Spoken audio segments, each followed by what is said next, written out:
this is Olivia. At the University of Colorado Boulder, students are administered Moderna's COVID-19 vaccine.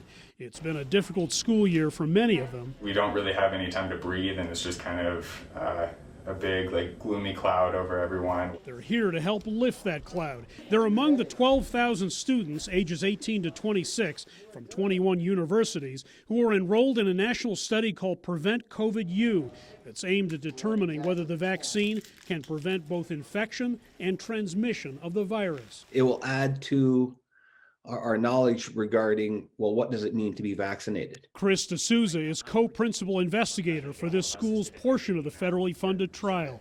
The Moderna vaccine has already been shown to be highly effective at protecting people from severe disease. It's not clear whether it protects those around them.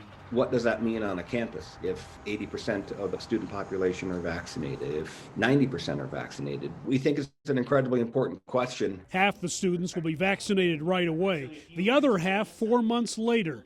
Volunteers will be asked to swab their noses daily, get tested for the virus twice weekly, and report any symptoms. If a student gets infected and is shedding virus, we will study close contacts to them, essentially do contact tracing and look at how many of their close contacts get infected. Schools are good settings for these kind of studies because students live in close quarters and often have no symptoms when they're infected.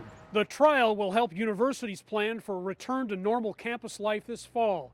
It has implications for the broader society as well. What happens with international travel? If I'm vaccinated, what does that really mean? If you get a vaccine and it prevents you from getting severe disease but makes you an asymptomatic shedder, it's still going to be very important for people to wear masks and socially distance. Olivia Parsons is among the 700 students at CU Boulder. Congratulations. Taking part in the study. I think we took for granted so much how much freedom we had prior to the pandemic, with just not having to worry about the capacity of a restaurant and hugging and, embracing your friends and your loved ones. The information she and others will provide could help determine how much of that pre-pandemic life will be possible. Results are expected sometime later this year. Hendrik Sabrandi, CGTN, Denver.